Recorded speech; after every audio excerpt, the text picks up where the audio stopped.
여러분 에덴에 강이 있다는 사실을 아셨습니까?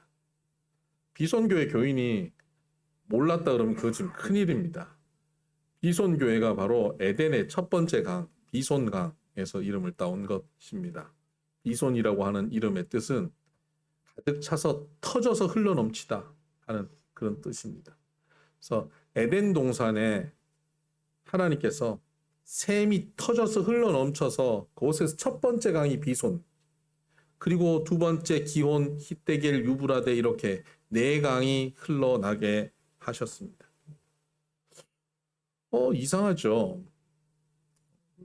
그 에덴이라고 하면 최고의 도시, 최고의 그 장소인데 에덴이 강 상류, 아니 강의 근원에 있어요. 우리는 도시를 보면 강 상류에 도시들이 있습니까? 주로 이제 강 하류나 중류 정도의 도시들이 형성되죠. 한강만 봐도 그렇습니다. 서울의 위치를 보면, 인천 정도 위치를 보면 그렇죠. 가평 뭐 이런 분 죄송하지만 가평은 그런 도시가 되지 못하잖아요. 위에는 그렇지 않습니다. 그 중심은 그 큰 도시는 그 밑에 있습니다. 강이 더 흘러서 그 많이 흐르는 그곳에 도시가 형성되죠. 에덴은 강이 엄청나게 흐르는 곳에 에덴이 형성된 게 아닙니다. 오히려 에덴이 강의 출발점이 되고 있습니다. 하나님의 특별한 은혜로 에덴이 형성됐다는 의미를 담고 있는 겁니다. 어떤 환경적인 요소로 에덴이 시작된 것이 아니라 전적인 하나님의 은혜로 에덴은 시작되었다는 것입니다. 그러면 에덴은 뭐와 붙어 있어야만 이 에덴이 되냐? 강과 잘 붙어 있어야만 에덴이 되는 게 아니에요. 하나님과 잘 붙어 있어야 에덴이 되는 거예요. 우리는 좋은 입지 조건이 있어야 좋은 도시가 형성되어지고 뭐 항구가 있어야 되고 도로망이 잘 돼야 되고 그래야 큰 도시로 형성되는 것이지만 에덴은 그렇지 않습니다. 에덴은 하나님과 잘 붙어 있으면, 하나님과 잘 연결되어 있으면, 하나님과 도로망이 잘 형성되어 있으면 에덴은 되는 것이죠. 그렇게 에덴은 전적인 하나님의 은혜로 하나님과 관계 속에서 세워진 동산입니다. 그런데 왜 에덴에는 4개의 강이 필요했을까요? 에덴의 강은 무슨 의미일까요? 오늘 본문에 보니까 10절에 보면 강이 에덴에서 흘러나와 동산을 적시고 거기서부터 갈라져 내 근원이 되었으니 하고 거기서부터 강이 갈라져 나와서 내 근원이 되어서 강이 흐릅니다. 첫째 이름은 비손이라 금이 있는 하윌라 온 땅을 둘렀으며 그 땅에 금은 순금이요 그곳에는 베델리엄과 호마노도 있으며 비손에서부터 강이 흘러 하윌라 온 땅으로 가는데 그것은 순금이 있는 땅 베델리엄과 호마노 베델리엄이 그 보석이래요. 보석을 잘 몰라 자꾸 더듬어요. 베델리엄과 호마노 그리고 순금이 있어요. 순금은 정제할 필요가 없는 순금이 있대요. 금맥을 찾아서 금 돌덩어리를 찾아갖고 정제할 필요가 없는 그냥 순금이 있는 99.9%의 순금이 있는 땅 그것이 바로 하윌라 온 땅입니다. 비손이 가는 땅. 여러분 비손이 가는 땅에 이러한 복이 있는 줄 믿습니다. 예. 그런데 강이 흘러서 네 강이 흘러가는 곳마다 이런 곳곳에 강의 영향력이 형성되어지는 것이죠. 아니 뭐 에덴만 잘 되면 되지 왜 강이 흘러서 여러 땅을 적셔야 되느냐? 왜 그럴까요? 창세기 1장 28절을 보면요. 하나님이 그들에게 복을 주시며 하나님이 그들에게 이르시되 생육하고 번성하여 땅에 충만하라라고 말씀하셨습니다. 생육하고 번성하고 땅에 충만하라라고 하나님께서는 에덴 동산에 아담과 하와에게 명령하신 것입니다. 에덴은 아담과 하와만 누리는 곳이 아닙니다. 아담과 하와가 그곳에서 생육하고 번성하여서 그 외에 수많은 후손들이 그곳을 누리게 될 땅인 겁니다. 계속 후손들이 생육하고 번성하는 겁니다. 생육하고 번성하고 생육하고 번성하고. 여러분 병도 없고요. 먹고 사는 걱정도 없어요. 하나님이 주시는 복 안에서 날마다 행복하게 살아갑니다. 얼마나 풍성한 역사가 일어나겠습니까? 우리 부모 세대, 우리 할아버지 할머니 세대만 해도 어떻게 됩니까? 한 집에 7, 8, 10도 낳고 그렇게 자녀들이 풍성하게 났습니다. 구약의 노아 이전 시대는 900세까지 살았다고 기록되어 있지 않습니까? 그러면 조선왕조 500년이면 500년 동안 얼마나 많은 인구가 전쟁만 없으면 성장하겠습니까? 900년 에덴 동산은 끝도 없죠. 그렇게 성장하면 에덴 동산이 사람들이 착각하는데 저 지구 밖에 어떤 되게 환상적인 어떤 곳이라고 생각해요. 아니에요. 에덴 동산 지구 안에 있었던 특정한 장소입니다. 특정한 장소에 얼마간의 범위를 갖고 있는 지역이었어요. 그곳에 많은 사람들이 살기 시작하면 어떻게 될까요? 아무리 좋은 곳인데 인구가 많아지면 어떻게 됩니까? 집값 상승, 토지가 상승, 물가 상승, 그렇게 되지 않겠습니까? 과일이 천지였는데 사람들이 너무 많아가지고 이제 하루에 사과 하나씩만 따먹기, 이런 운동을 벌이기 시작하고 한 집에 아들, 딸 구별 말고 하나만 낳고 살자 이러고 시작하면 안 되는 거예요. 그래서 생육하고 번성하고 땅에 충만하라고 하시는 하나님의 말씀이 그 에덴에 이루어지기 시작했다면 얼마 지나지 않아서 에덴은 포화 상태가 되죠. 여러분, 에덴이 포화 상태가 되면 어떻게 됩니까? 서울이 포화 상태가 되니까 어떻게 됐습니까? 분당이 생겼지 않습니까? 위성 도시가 생기는 겁니다. 에덴이 포화 상태가 되면 새 에덴을 형성하는 것입니다. 이것이 하나님이 이 땅에 하나님 나라를 세워가시는 계획 청사진이었다 이 말입니다. 하나님을 믿고 하나님을 따르는 백성들이 에덴을 중심으로 생육하고 번성하고 땅에 충만하여져 가면서 에덴이 확장되고 확장되고 확장되어서 온 땅이 에덴이 되게 하는 것, 그것이 하나님 나라의 계획입니다. 그래서 네 강이 가는 곳마다 하나님 나라가 세워지고 에덴이 세워져 가는 것이죠. 그런데 어떻게 됩니까? 아담과 하와가 생육도 하기 전에, 번성도 하기 전에 그들이 죄를 범하고 맙니다. 그리고 하나님과의 관계가 끊어집니다. 여러분, 하나님과의 관계가 끊어진 에덴은 더 이상 에덴이 아닌 거예요. 에덴의 출발이 강이 좋아서 바다가 좋아서 항구가 있어서 에덴이 된 게 아니라 하나님의 전적인 은혜로 시작된 에덴이기에, 하나님이 존재하지 않는 에덴, 하나님이 함께 하지 않는 에덴이면 에덴이 아닐 거예요. 그 땅은 척박한 땅이 되는 것입니다. 아담과 하와는 더 이상 에덴에 거하지 못하는 겁니다. 이 땅에 에덴은 존재할 수 없게 된 것입니다. 에덴 흐르는 강도 끊어지고 마는 것이죠.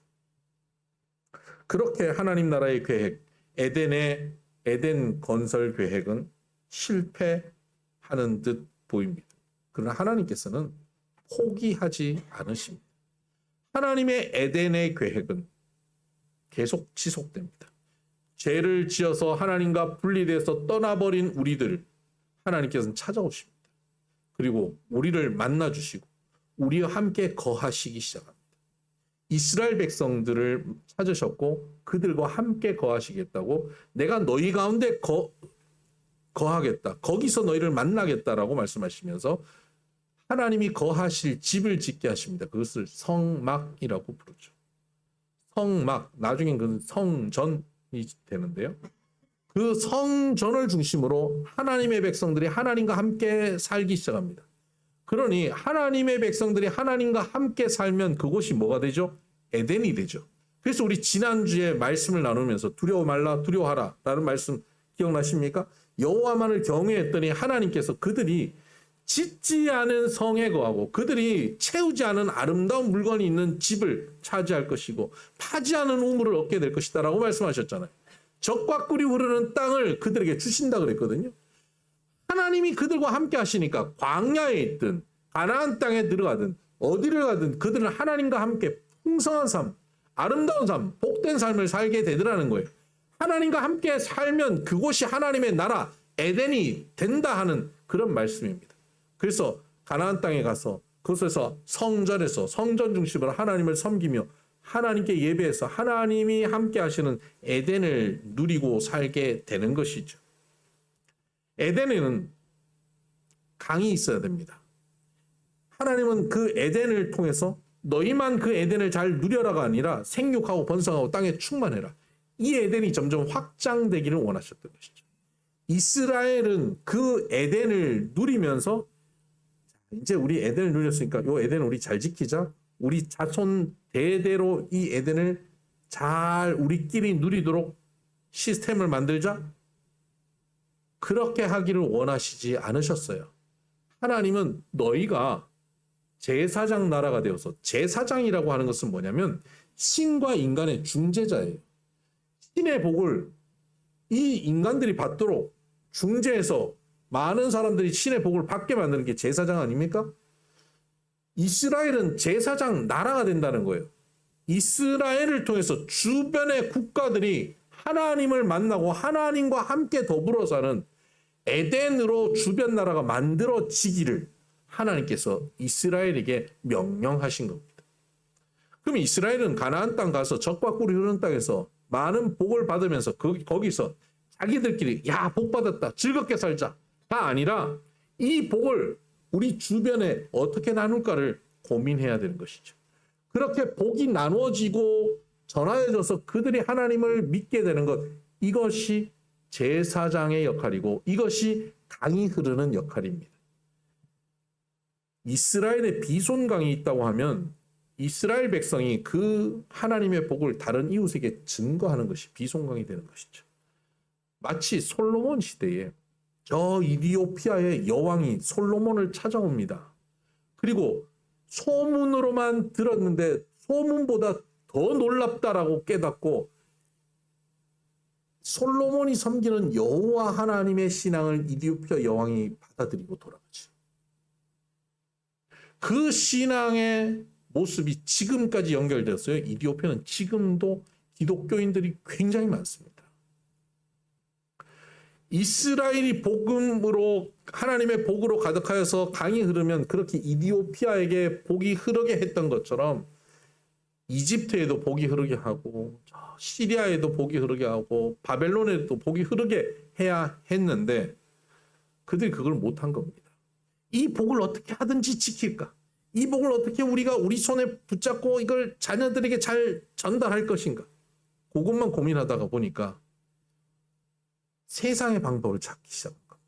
우상을 섬기면 된대더라. 그런 얘기를 듣는 거예요. 어디 투자하면 된대더라. 그걸 하는 거예요. 뭘 하면 세금을 줄인대더라. 이거 생각한 거예요. 그러면서 세상의 방법을 추구해 가다가 세상 갑작하면서 우상을 섬기면서 이스라엘은 완전히 하나님을 저버립니다. 그래서 그들은 망하고 막.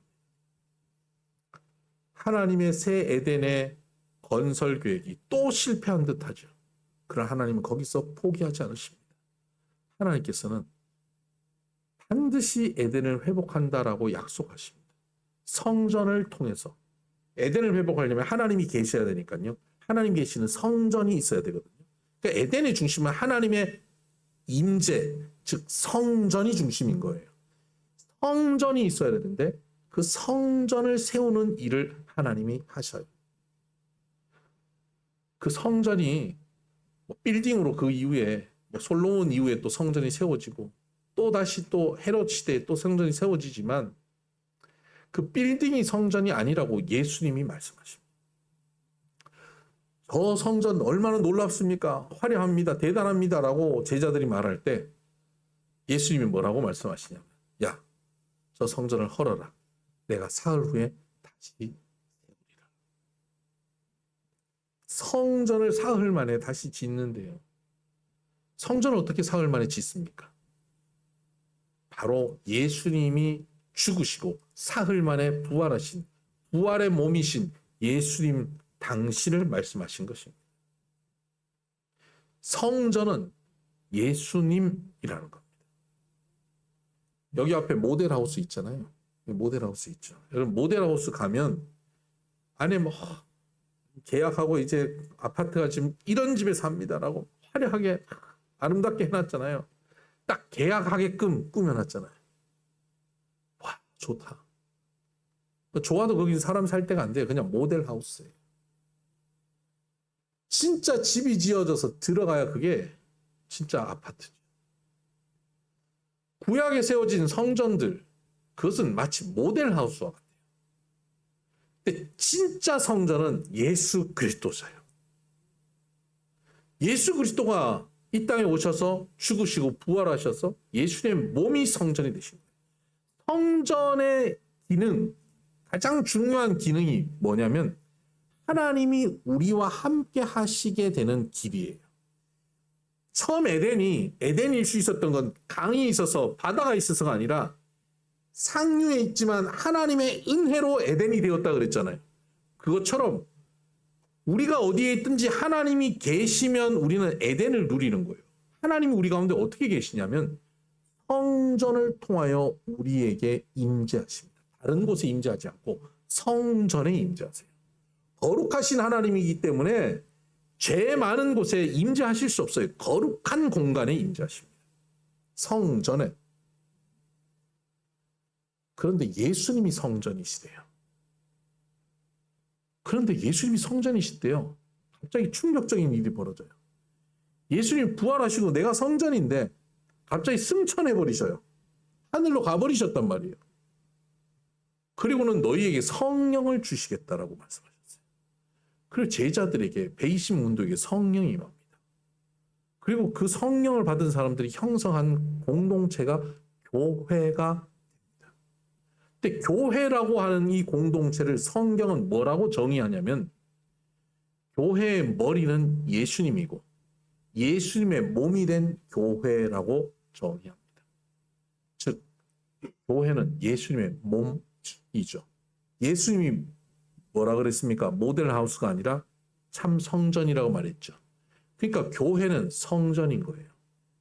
저와 여러분은 교회로서 이렇게 모여 있습니다. 우리가 성전인 거예요.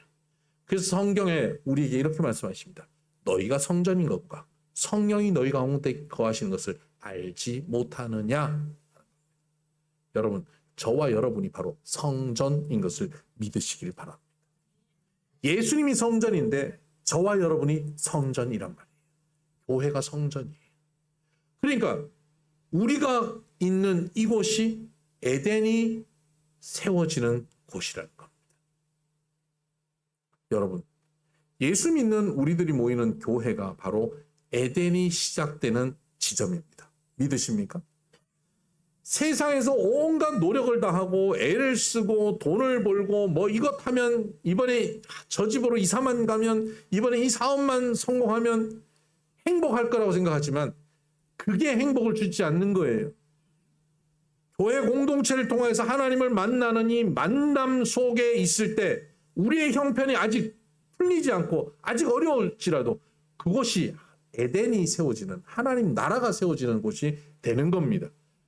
그래서 교회에 붙어 있으면 그것이 인생에 승리를 준다. 제가 수도 없이 말씀드리지 않습니까?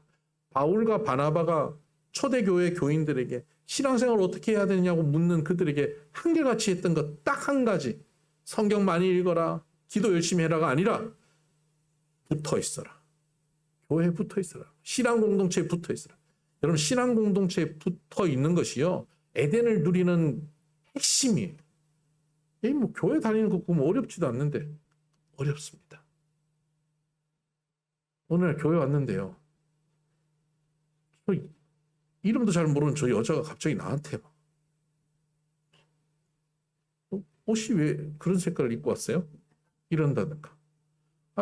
머리가 좀 화려하네요. 칭찬했는데 그게 또 비웃는 이야기처럼 들리기도. 목사님이 설교하는데 갑자기 나를 지적하는 설교를 하는 거. 교회 좀 다니려니까 이렇게 방해되는 게 많아요. 짜증나는 일이 많아요. 짜증 한 번 나서 참고 다니는데 그 다음 주엔 딴 사람이 또 한마디 하는데 또 짜증나요. 그러다가 교회 오는데 차가 막혀요. 에이 가까운 데 가야지. 그러고 교회 한번 붙어 있기가 쉬운 일이 아니에요. 그 모든 것을 극복하고 내 감정, 내 자존심 다 포기하고 붙어 있으라 그랬지. 붙어 있으면 되겠지. 붙어 있어 보는 거예요. 거기에 하나님 나라 에덴이 누려지기 시작합니다. 여기서는 그 과정을 통과하셔서 누려보신 분들 계실 거예요. 그러니까 아시죠? 그 과정을 이제 통과하셔야 되는 분들도 계실 거예요. 그 과정을 통과하실 때 기억하세요. 그냥 붙어 있기만 하면 돼. 붙어 있으면 돼. 하나님 나라 성전이 교회이기 때문에 여러분 착각하지 말아야 될 것은 건물이 교회가 아니에요. 저와 여러분의 이 공동체가 교회라는 거예요. 무슨 성전 그 빌딩을 얘기하는 게 아니에요. 우리 비손교회가 바로 공동체로 교회예요. 여기에 하나님이 임재하시는 거예요.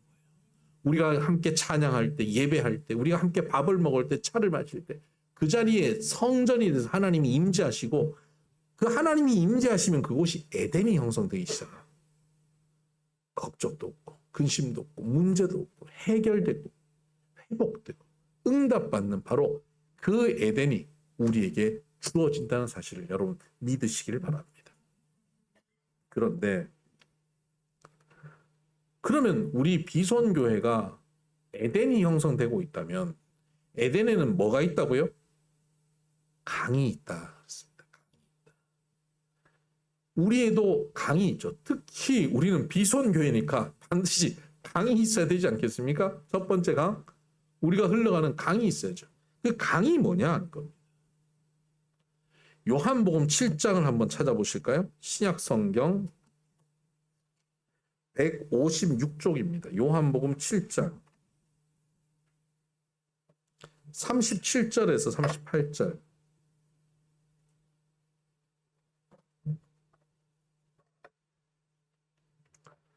명절 끝날 곧 큰 날에 예수께서 서서 외쳐 이르시되, 예수님이 친히 하신 말씀입니다.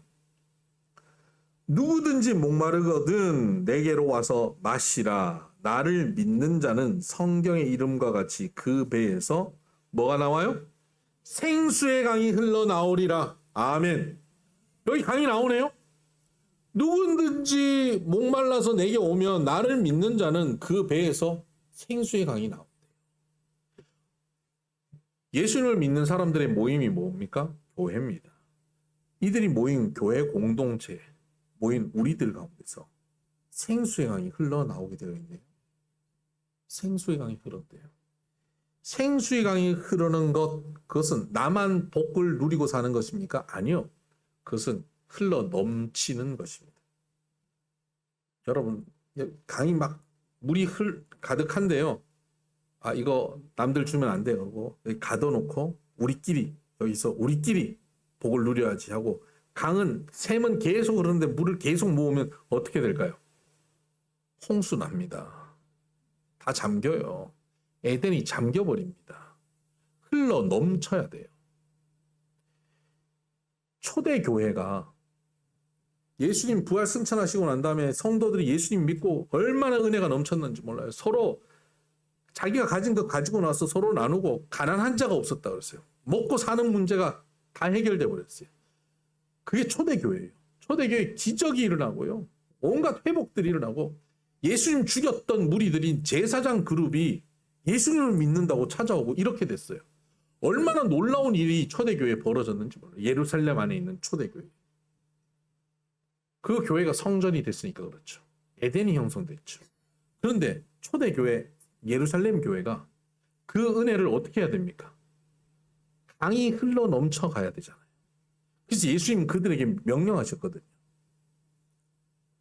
성령이 너희에게 임하시면 너희가 권능을 받고 예루살렘과 온 유대와 사마리아와 땅끝까지 이르러 내 증인이 되리라. 이 복음을 땅끝까지 전하여라고, 강이 되어 흘러가라라고 말씀하셨는데 모여만 있는 거예요. 우리끼리 모이는 게 좋은 거예요. 교회 왔는데 서로 마음 맞아. 김 집사님, 박 권사님, 최 장로님 다 마음이 맞아. 좋아. 우리 교회 너무 좋아. 우리 교회 너무 좋아서 남들 더 안 왔으면 좋겠어. 실제로 그런 교회들이 있어요. 실제로. 누가 가면요. 쳐다봐. 왜 왔지? 쳐다봐요. 요새는 조금 없는지 모르는데 제가 대학 다닐 때 서울에 우리 신학대학 다니면서 교회들 탐방들 좀 했거든요. 탐방을 하는데 놀라운 일이 있었어요. 어느 교회 가니까 거기는 경상도 말만 써요. 어느 교회 갔더니 전라도 말만 써요.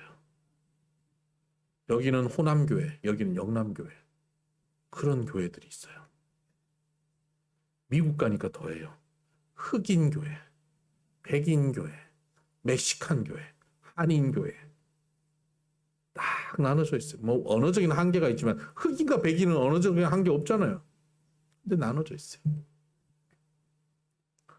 여러분, 교회가 그렇게 자기들끼리만, 우리끼리만, 마음 맞는 사람끼리만 모여 있다면 그것은 마치 하나님의 복이 샘솟아 올라오는데 그것을 막아놓는 것과 같아요.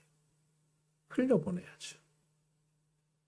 때로 불편하고 마음 안 맞고 피곤하고 하나님께 기도하면 하나님, 저 인간은 왜 우리 교회에 와가지고 저의 속을 썩입니까? 저 인간이 옮겨야 됩니까? 제가 옮겨야 됩니까? 이런 기도를 하는 상황이 벌어지는 그럴 때도 그들과 함께 교회를 이루어가는 것, 이것이 에덴의 강이 있다는 거예요.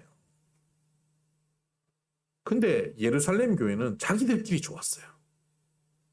이걸 나누지 않았어요. 특히 이방인들과 나누지 않았어요. 그랬더니 예루살렘 교회에 핍박이 와요. 세웠던 스데반 집사가 순교당해요. 그걸 보고 모두 다 가서 흩어져서 복음을 증거해라 라고 말하지도 않았는데 알아서 다 흩어져요. 다 흩어져서 가서 만나는 사람들한테 복음을 증거하고 있어요. 어쩔 수 없이 강이 돼버렸어요. 교회 공동체는 우리끼리 좋다만 하면 흩어집니다. 교회 공동체는 우리끼리 너무 좋아요. 그 좋은 것을 빨리 다른 사람들에게 나누고 살지 않으면 교회 공동체는 아름다운 그 공동체를 지속할 수가 없습니다. 즉, 교회 공동체는 복음을 증거하고 전도하고 선교하지 않으면 교회는 교회로서 존재하기 어렵다는 것입니다. 주의 성전이 교회 공동체에 이루어졌지만 그 성전에서 흘러나오는 강이 흐르게 만들어야 되는 것이죠. 저와 여러분은 바로 그 강이 되어야 하는 것입니다. 에덴에 왜 4개의 강이 있습니까? 에덴의 복을 흐르게 하는 것처럼 오늘 우리가 강이 되어지는 이유는 하나님이 주시는 복을, 하나님 주시는 은혜를 흐르게 하는 것입니다. 우리가 가는 곳마다 그 복이 나타나게 해야 하는 겁니다. 그런데 어떤 분은 그래요. 알겠습니다. 그 복음을 전하고 전도해야 되는 거 알겠는데 제가 알아야 전도를 하죠. 성경을 제가 읽어봤어요. 제가 이제 교회 다닌 진짜 기껏 한 6개월밖에 안 되는데 제가 무슨 복음을 증거하겠습니까? 복음을 전하려면 권사님이나 장로님이나 목사님이나 성경을 많이 알아야 전하죠. 제가 교회 가자 그러는데 교회에 대해서 나보다 더 많이 아는, 성경도 많이 읽은 친구가 교회에 대해서 비판하면 할 말이 없어요. 복음을 못 전하겠어요. 이렇게 말을 합니다. 여러분들도 그런 말 해본 적 있고 들어본 적 있죠? 여러분, 제가 질문해 볼게요. 하나님이 우리를 복음을 전하는 자로 사용하실 때 제가 성경에 대한 지식을 예를 들어 제가 100 정도를 안다고 합시다. 우리 장로님들이 한 70 정도를 안다고 합시다. 권사님들이 한 50 정도를 안다고 합시다. 집사님들이 한 30을 안다고 해요. 그냥 이제 막 세례받은 우리 고철재 집사님이 한 10을 안다고 합시다. 100을 아는 저를, 70을 아는 장로님을 하나님이 사용하시는 게 편하겠어요? 30을 아는 집사님을, 10을 아는 고철재 집사님을 사용하는 것이 하나님 편하시겠어요? 네? 70, 100을 더 사용하시겠어요? 10을 사용하시겠어요? 70, 100을 더 사용하시겠죠. 여러분, 그런 얘기 들어보셨어요? 선수는요, 연장 탓하지 않습니다. 네? 꼭 가서 뭐 테니스를 치거나 뭐 골프를 치거나 할 때 안 맞으면 문제래요. 필드가 문제래요. 뭐 망치질을 하는데 뭐 잘 안 되면 이게 연장이 문제래요. 선수는 연장 탓하지 않습니다. 하나님은 최고 중에 최고십니다. 그분은 100자리를 사용하든 10자리를 사용하든 아니 1자리를 사용하든 하나님은 능히 사용하시는 분임을 믿으시길 바랍니다. 제가 전도 더 많이 합니까? 린다요 집사님 전도 더 많이 합니다.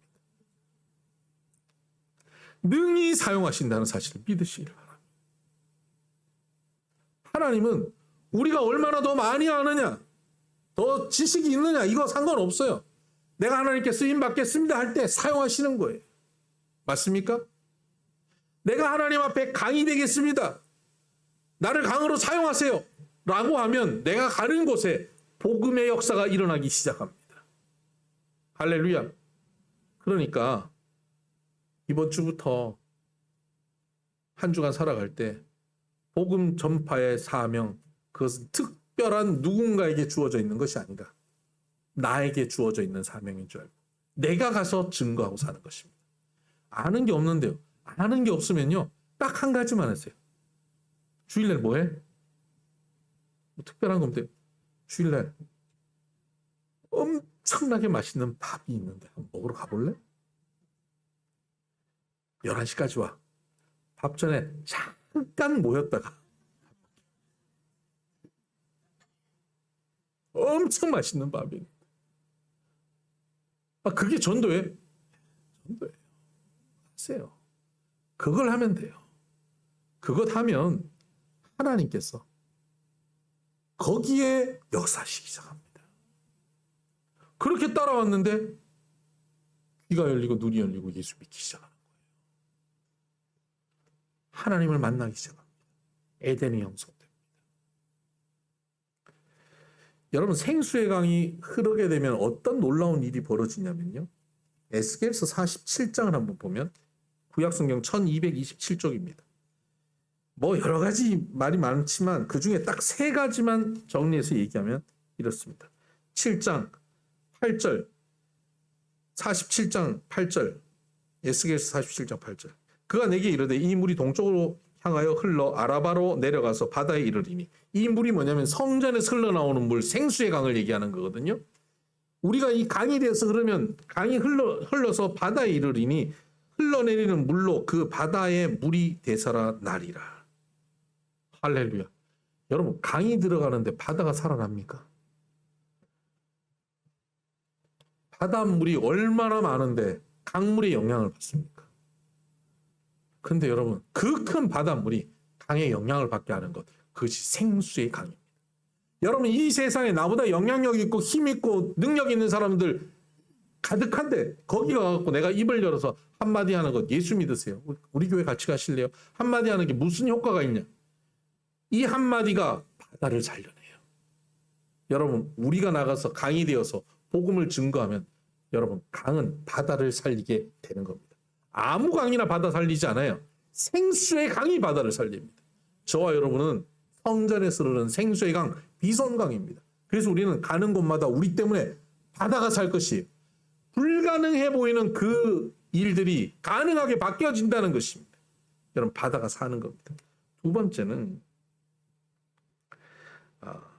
12절 보십시오. 12절 강 좌우가에 각종 먹을 과실나무가 자라서 그 잎이 시들지 아니하며 열매가 끊이지 아니하고 달마다 새 열매가 맺으리라. 강 좌우에 열매가 가득해요. 계절마다 열매가 맺히는 게 아니라 달마다 맺힌대요. 풍성한 역사가 있습니다. 여러분 성도들이 나아가서 복음을 증거하면 그 자리가 풍성한 역사가 일어날 겁니다. 여러분이 축복하는 그 자리에 하나님의 복이 나타날 것이에요. 여러분이 어떤 직장에 가면 여러분 때문에 그 사업장이 잘 될 거예요. 여러분이 누군가와 함께 손을 잡으면 여러분 때문에 그 사람도 잘 될 거예요. 심지어 여러분이 그런 경우 많이 하시죠. 저는 그런 경우 너무 많이 하거든요. 조용한 카페인 줄 알고 들어갔더니 카페가 갑자기 복작복작해져요. 그 짜증나서 나와요. 밥 먹으러 들어갔더니 갑자기 사람들이 너무 많아서 종업원이 저한테 신경을 안 써요. 여러분, 우리가 들어가면요, 그것이 우리 때문에 복 받는 줄 믿으시길 바라요. 풍성한 복이 나타나는 생수의 강의 역사가 나타날 것이에요. 마지막에 보면 12절 하반절, 그 열매는 먹을만 하고 그 잎사귀는 약재료가 된다. 약재료가 된다. 치유의 역사가 일어나요. 회복이 됩니다. 요즘 병든 사람 얼마나 많습니까? 초등학생들 얼마나 많이 병들었습니까? 선생님들한테 그렇게 함부로 대들고, 초등학생들이 병든 건 부모들이 병들었다는 거예요. 부모들이 얼마나 병들었습니까? 여러분, 이 땅에 지금 병든 사람 가득합니다. 누가 병이 들었는지, 누가 건강한지 구분도 안 될 만큼 병자가 가득해요.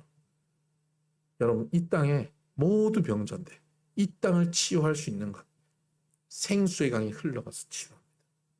여러분, 우리가 복음 안에 살면, 우리가 만나면, 우리가 그들과 대화하고 우리가 그들과 함께 살아갈 때 그들이 왠지 모르게 치유되기 시작합니다. 절망 가운데 있는 이들이 우리를 만날 때 소망이 생기게 되고요. 허무한 이들이 우리를 만날 때 기쁨이 생기기 시작합니다. 좌절된 이들이 우리를 만날 때 새로운 용기를 얻게 되는 것이죠. 이것이 치유입니다. 여러분, 이 치유의 역사가 생수의 강이 흐르는 곳에 나타나게 될 줄 믿습니다. 우리는 에덴에서 흐르는 바로 이 생수의 강, 비송강이라는 사실을 기억하시고, 이제 또 한 주간 이 복음 전파의 일, 우리가 가는 곳마다 하나님의 은혜가 시작되는 에덴의 시작이 우리를 통해서 일어난다는 사실을 여러분 명심하시고 사명감 가지고 나아가시게 되기를 주의 이름으로 축복합니다. 기도하십시다.